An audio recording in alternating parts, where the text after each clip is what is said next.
భారతదేశ చరిత్రను ఆమూలాగ్రం పరిశీలిస్తే చాలా వరకు దేశాన్ని లేన చక్రవర్తులు, రాజులు, సామంతులు, వారి వారి రాణులు, మహామంత్రులు, సంఘంలోని పెద్ద మనుషులు, సైన్యాధికారులు, జమీందారులు, నవాబుల వంటి పాలకుల పరిపాలనాధికారుల జీవిత చరిత్రలు, వారు చేసిన మంచి చెడుల ప్రస్తావనలు, గుణగణాలు కనిపిస్తాయి. ఈ మొత్తం చరిత్రలో వర్తక సమాజానికి లభించిన ప్రాధాన్యత నామమాత్రం. రాజకార్యాల్లో, సమాజంలో వ్యాపారుల ప్రాబల్యం బలంగా, లోతుగా ఉండేదని చరిత్రకారులు ఒప్పుకుంటారు. దాదాపు అన్ని రకాల వనరుల మీద వారి అజమాయిషీ నడిచింది. వారి పరిచయాలు ఇప్పటి మన వాడుకలో చెప్పాలంటే పబ్లిక్ రిలేషన్స్, పిఆర్ చాలా విస్తారంగా ఉండేవి. దేశ విదేశాల్లోనూ వారికి తెలిసిన వాళ్లు, సన్నిహితులు, వ్యాపార భాగస్వాములు, వార్తాహరులు, ఏ ప్రాంతాల్లో ఏ సరుకులకు గిరాకీ ఉందన్న విషయం, వ్యాపారం ఎలా చెయ్యాలని చెప్పే నిపుణుల బృందం ఉండేది. వాళ్లు తమ చాతుర్యంతో సామ్రాజ్యాలను కూలద్రోశారు. సముద్ర వ్యాపారాన్ని తమ హస్తగతం చేసుకున్నారు.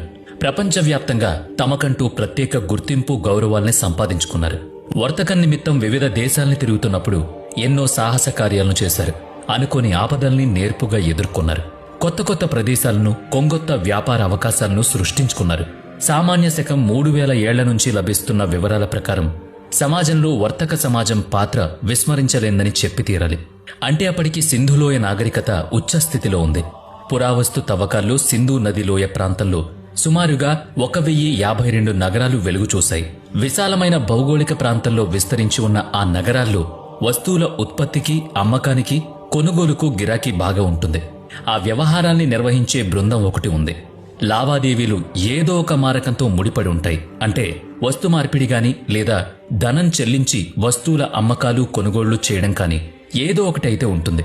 తవ్వకాల్లో ఆనాటి మారకంగా చలామణిలో ఉన్న నాణేలు లభించాయి కనుక అక్కడ వ్యాపారులు ఉన్నారని అర్థమవుతోంది. పైగా భారతదేశానికి చెందని బయట దేశాల వారి నాణేలు కూడా లభించడాన్ని బట్టి విదేశీ వర్తక వాణిజ్యాలు నడిచేవని చరిత్రకారులు వివరిస్తున్నారు.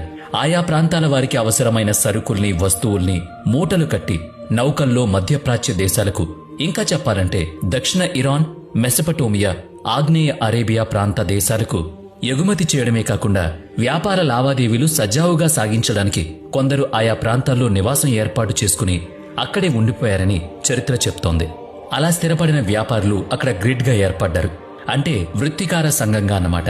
అటువంటి వర్తక సంఘాలు ఒకటి కంటే ఎక్కువగానే ఉండేవి. ఇరు దేశాల మధ్య వర్తకాన్ని వారు నిర్వహించేవారు. నేరుగా విదేశానికి తీసుకువెళ్లి సొమ్ము చెల్లించకపోయినా అప్పు పత్రం రాసిస్తే చాలు. ఆయా దేశాల్లో వారి వారి వర్తక సమాజానికి నేరుగా సొమ్ము కట్టేస్తే సరిపోతుంది. అంటే క్రెడిట్ నోట్ వంటి లావాదేవీలన్నమాట. ఒక రకంగా సమాంతర బ్యాంకింగ్ వ్యవస్థను నడిపించారని అర్థం చేసుకోవచ్చు. వివిధ పాత్రల మీద, నాణేల మీద కనిపి